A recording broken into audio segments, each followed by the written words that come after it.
that blade works.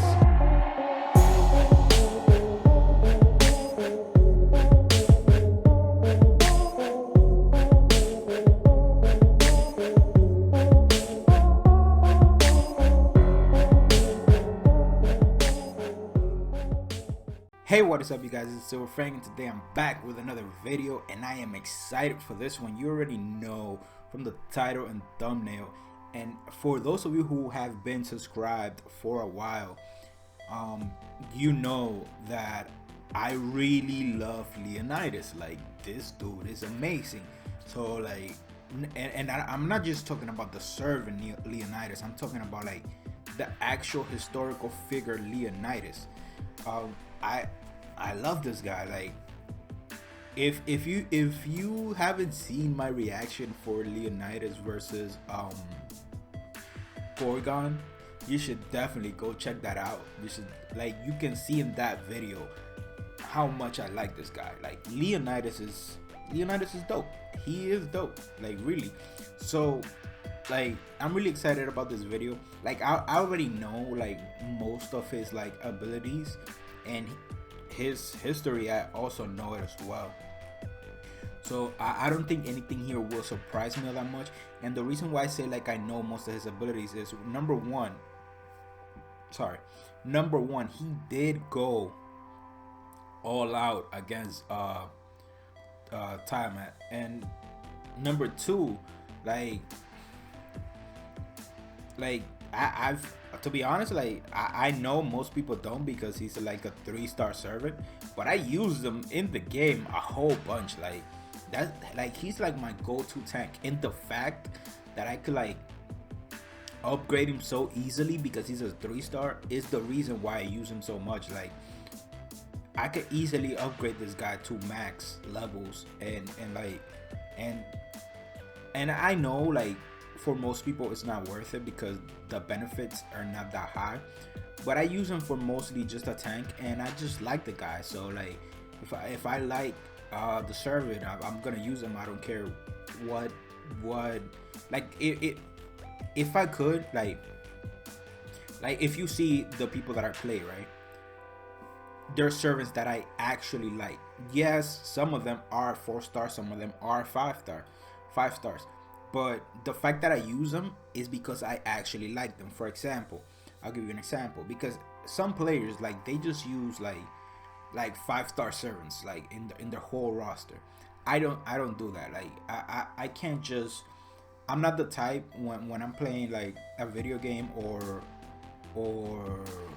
anything, like, just to use a servant or a character or anything just because it has like its hacks or something. Like, no, I don't do that. Like, if I'm playing a fighting game, I'm not just gonna use a character just because he's hacks. Like, I actually have to like the character. Like, I have to like the way it looks, I have to like the way he fights, I have to like the character. Like, I can't just like, oh, this dude is OP, but he looks ugly as hell though. Like, he looks bad. Like, not ugly, like ugly is not the word, but like his design is trash, but I'm gonna use him just because he's hacks. I can't do that. I can't do that. And the same thing goes for the 5-star servants. Like, I can't use them just because they're 5 stars. The servants that I use, all of them I actually like. And yes, I do have the luck that those servants, like, some of them are 5 stars. But even if they weren't, like, I still would have used them. I still would use them. Like, for example, I'll give you an example. Like, my lineup that I regularly use is comprised of, I'm gonna give you like the 4 and 5-star servants first. Heracles, Berserker, and for obvious reasons, you know, like, that I like Berserker. He was in Unlimited Blade Works. I like his character. I just like the guy. So yes, like, I have a connection with Berserker. Like, that dude is dope, so I use him. The next one is Achilles. If you've seen my Achilles video, you know I like Achilles. Achilles is dope, and I needed a rider, so perfect right there. Achilles. And then I use for my archer, I use Emia. 4 star. I'm not sure if it gives a 5 star in it. This is a perfect example. I don't know if it gives a 5 star or a 4 star, but but like, if even if he's a 5 star, I still wouldn't change Emiya for Gil, just because I like Emiya. Like, I like Emiya more, so I'm gonna use Emiya. Like, I will upgrade him to like the most, but I'm gonna keep using Emiya because I like Emiya. So that's a perfect example. But as I use those 4 and 5 star servants, I also use Cool Colin, who is 3 star if I'm not mistaken, and I use Leonidas, which now that I think about it, I think it's a 2 star. But I use them nonetheless because I like them.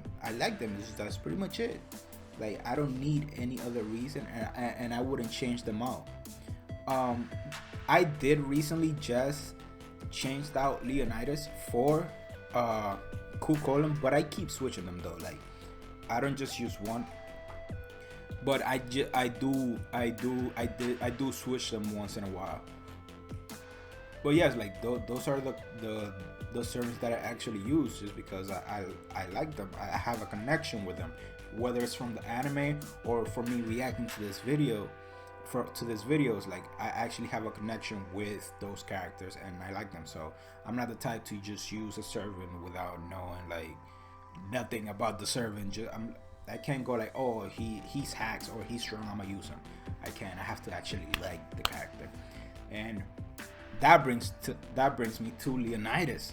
Like, I actually like this dude. Like, not just the Fate version, but like the historical version. Like, I'm a fan. So this video is gonna be dope. I can't wait. Again, not too many things are gonna surprise me, but I will talk about it at the end though, because this is like one of my favorite servants. I'm excited about this. All right, so let's just jump right into the video. There's one servant in all of Fate whose legend you're most likely already familiar with. It'd probably have to be Leonidas. Yep. I'm sure many of you instantly recognize Sparta from the movie that depicts the most epic moments from his legend. This is Sparta! Yeah, that was fire. If that doesn't immediately remind you of how 300 Spartans held off a Persian army of 100,000, then you probably missed out on one of the most epic retellings of Greek history since Troy. Facts. Now, given what had happened to Leonidas, I have to watch Troy though. We didn't really get too much screen time with him. Lucky we for us, didn't. That was a we shame. An entire 120-minute film to use as reference footage for his story. So let's take a look at who exactly was this famed and feared warrior king of Sparta. I love this noble phantasm, the anime version. As fate would otherwise make it seem, Leonidas wasn't born the original heir to the throne of Sparta. He was the third son in the royal line of succession. Fortunately, or unfortunately, depending on how you look at it, Leonidas' 2 older brothers didn't live long enough to hold the throne for very long. His eldest brother Cleomenes was exiled then imprisoned for attempting to overthrow his co-ruler. You see, Sparta was ruled by 2 kings simultaneously, one from each of the bloodlines of the twins Eurysthenes and Procles. These were direct descendants of Heracles himself, which meant that's dope though, because while I do know a lot about Leonidas, I don't know much about his second half, but like paid the actual hierarchy of Sparta. Second brother to take over after, but he also died while on a campaign to colonize Sicily. This left Leonidas as the only living heir from the Eurysthenes line, leaving him as the only one fit to sit on the throne. Now, by the way, if you haven't watched that movie, you definitely should go and watch it. Tradition known as Agoi. This was a mandatory education and training program that every Spartan male had to enroll in. It ensured that only the strongest and most capable warriors would serve in the Spartan army, all while fostering this strong sense of loyalty towards the state of Sparta. The course consisted of teachings within the fields of things like hunting, dancing, and communication. But what it was most renowned for was its military training. It truly was a grueling program, but those who made it through proved their worth. They would go on to become known as some of the most fearsome warriors throughout all of Greece. Leonidas didn't just simply pass this program. He also proved to be superior to the other Spartans that trained alongside him. Agoi was a very competitive environment. Spartan boys were often encouraged to fight amongst themselves in order to determine who was the strongest. And it was here that Leonidas often excelled. This is what made him worthy to hold the title of King of Sparta. He was a model soldier that embodied the core values and beliefs of the Spartan people. Now, at the time that he became king, Sparta was one of ancient Greece's most powerful city-states. You see, Greece didn't exactly exist as one single united country. It was split into hundreds of different city-states that often competed with each other for land and resources. If you don't know much about Leonidas, just like about his personality or what they say it was, just think about somebody like Vegeta. That was pretty much Leonidas in real life, but like the Persians Vegeta. didn't let that defeat stray them from the goal that they had in sight. A mere 10 years later, Darius' son Xerxes would launch a second invasion on Greece, leading us into the Second Persian War. It began with Xerxes sending out his envoys to all the city-states of Greece. And there's a movie about that too. They demands of what was pretty much complete surrender. Many obeyed and let the Persian army march right through their cities. But Athens and Sparta didn't follow suit. They wouldn't give up control of their cities so easily. The thing is, the timing of Persia's advance was a little bit poor. Persia was moving their forces towards Sparta at the same time of the sacred festival of CAREE. It was a period of time during which any warfare would be considered sacrilegious. What that meant was that until the festival was over, Sparta couldn't go to war with Persia. It also didn't help that the Festival of Zeus, or what we know as the Olympic Games, was also taking place. This made it so that no other large Greek army could come support the Spartans either. It really was the worst time for Sparta. I mean, had it not been CAREE, then Sparta could have very easily put together an army of 8,000 elite soldiers. Surely that would have been enough to halt the Persian advance. Persia would have been that screwed, would be bro. against the rules of their culture. So, given this precarious situation, Leonidas decides to consult the oracle at Delphi. It's here that a prophecy which would soon be proven right was given. The oracle predicted one of two outcomes. Either a king of Sparta had to die, or Sparta itself would fall. This presented Leonidas with a choice. He could choose to abandon Sparta and save his own life, or sacrifice it and save his people. Obviously, as a proud Spartan soldier, the choice was simple. So, in the August of 480 BC, Leonidas marched with a force totaling approximately 7,000 Greeks. It consisted of 300 Spartans, 900 Helots, and a few thousand other members of different city-states. The place he chose to hold their defense was the Pass of Thermopylae, or what many liked to refer to as the Hot Gates for the sulfur hot springs that could be found nearby. It was a very narrow coastal section of mountain about 150 kilometers north of Athens. The passage had steep walls on one side and the sea on the other. It made for the optimal defensive position for warriors who had perfected the phalanx formation. That was perfect for them. The narrow passage that this mountain provided ensured that the tight-knit unit of Spartans could hold a defensive front line without worry of being flanked. That was the only weakness that this formation had. It was susceptible to being flanked from the rear and sides. But that's where the Pass of Thermopylae comes into play. It completely mitigated the risk of being flanked. Unless you were completely familiar with the mountain, there really was no way that you were getting around the Spartans. Because of this, the pass also served as a makeshift funnel that limited the number of Persian soldiers the Spartans would have to deal with at any given time. But anyway, let's shift back to when things first started. When Xerxes had just arrived in Thermopylae, he first waited a few days before attempting to pass through the Hot Gates. He knew that Spartans were holding the area, and he was more than well aware of how capable they were in battle. So, rather than sending countless Persians to their death, he instead sent emissaries to negotiate. If Leonidas gave up and laid down his arms, then all his soldiers would be allowed to resettle on better land and be known as friends of the Persian Empire. So, when faced yet again with the choice between himself or the Spartan people, Leonidas knew what his only answer was. All that he had to say was, "Molon lave."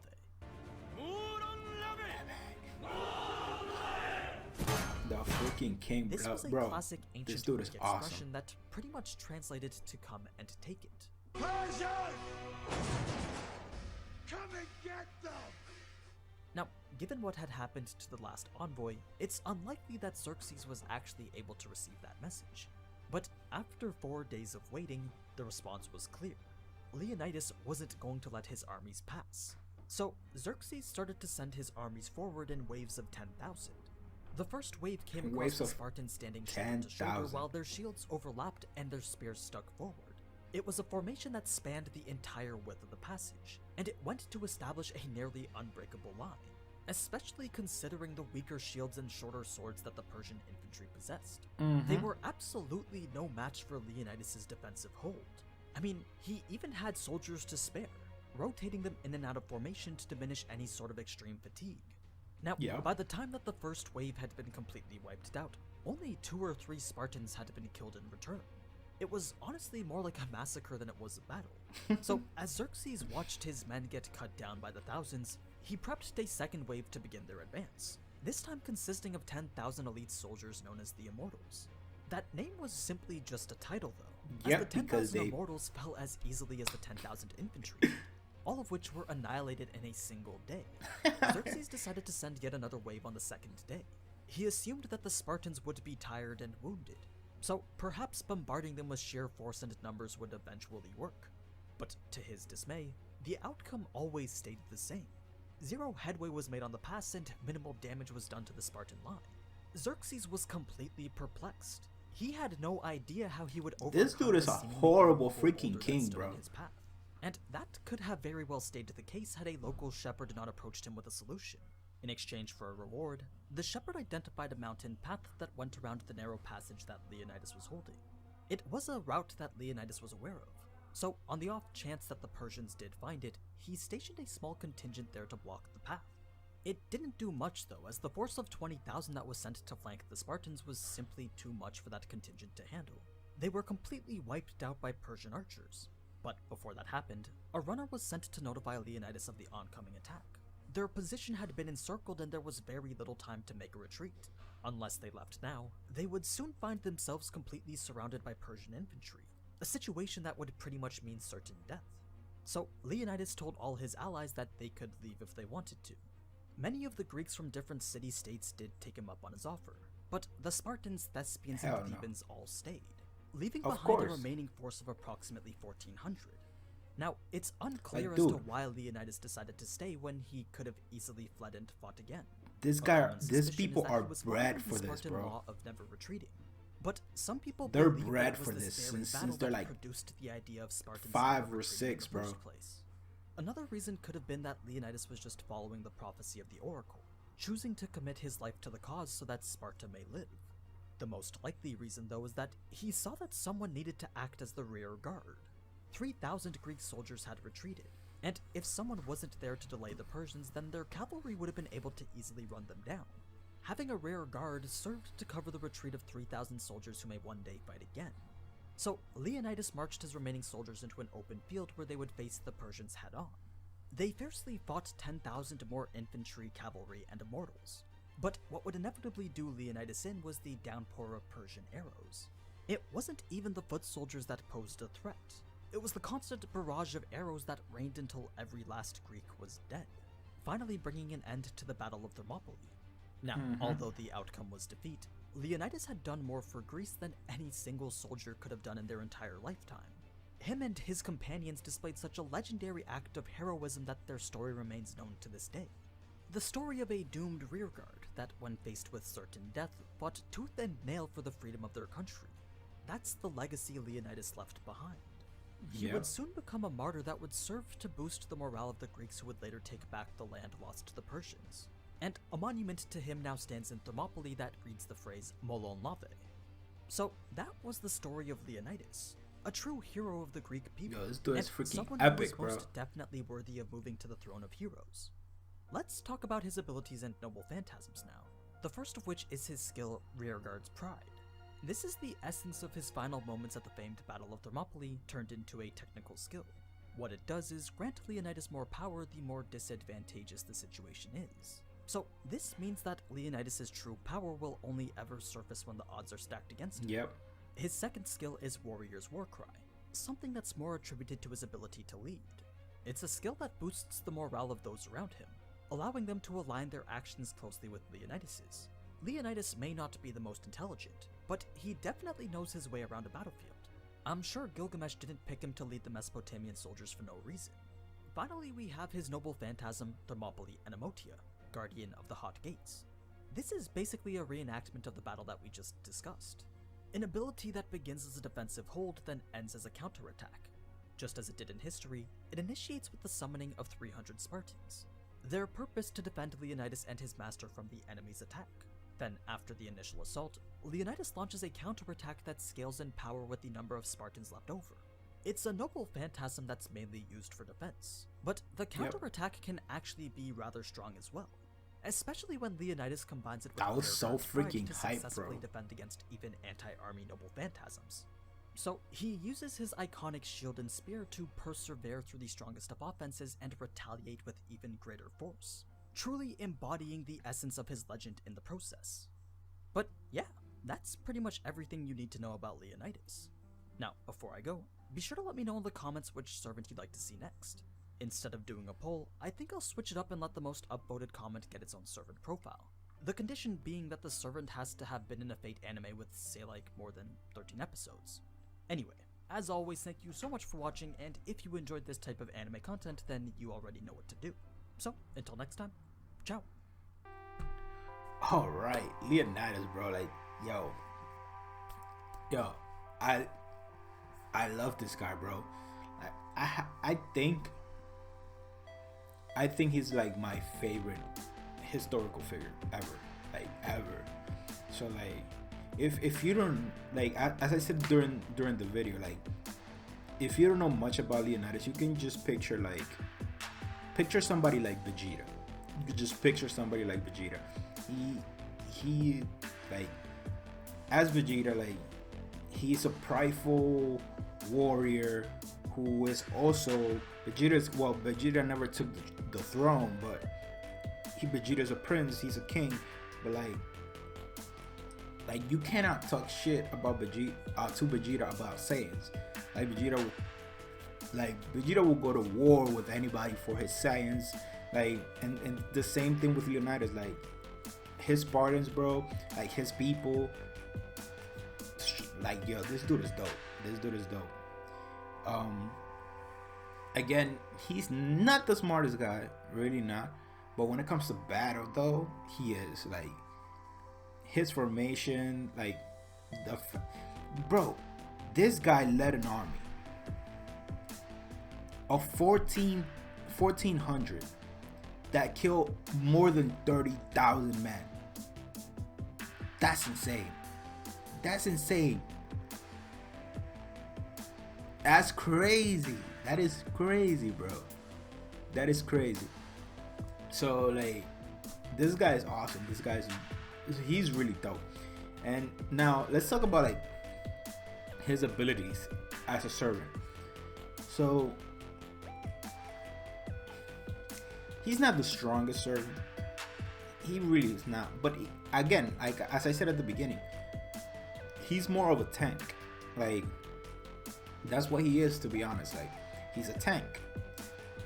You use him for the defensive purposes. Now, again, the more disadvantageous the situation, meaning, well, you can almost translate that to the stronger his opponent, the stronger he becomes. So I don't know what's the limit on that. Obviously we saw that he couldn't defeat Gorgon, but he did strike like a pretty critical blow. So like, the dude is strong, like he is strong, but there is a limit to his strength, and I don't want to go into like who he could or could not beat, because I'm biased towards Leonidas. Like, technically I could say he could beat almost anybody, but that's as we saw in the anime, that's not realistic. Like, for example, the fact that he can take a noble phantasm, even an anti-army noble phantasm, and deliver a blow that's greater in power than that is dope. But there's two problems with that. So he takes a noble phantasm, he takes it, right? And then after that, he throws his final spear. There's two problems with that. Somebody with like clairvoyance or or high agility could either predict it or dodge it.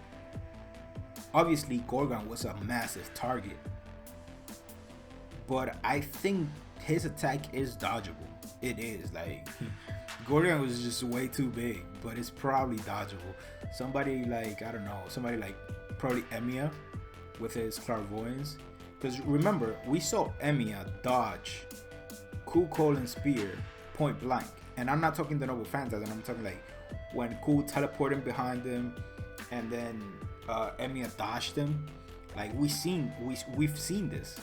So his attack is probably dodgeable, and probably after that he wouldn't have anything left.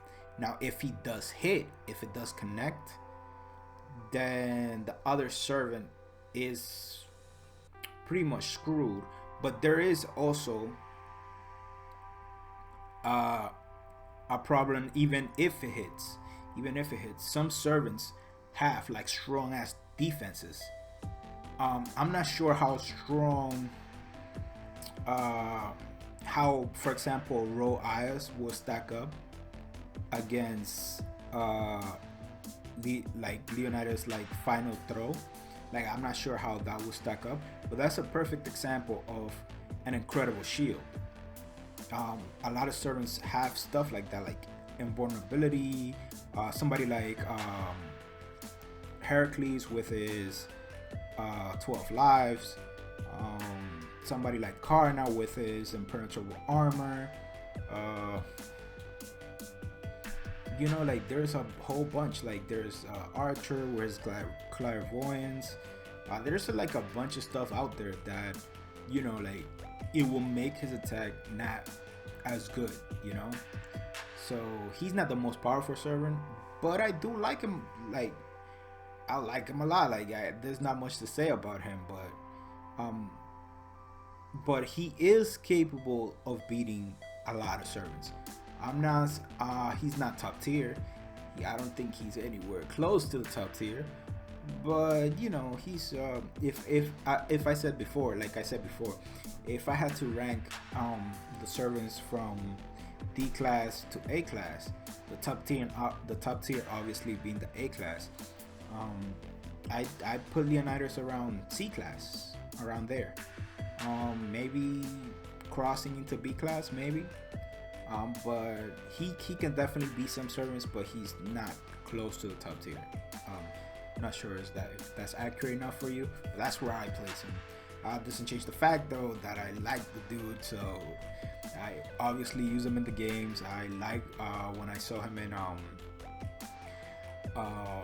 in Fate Babylonia.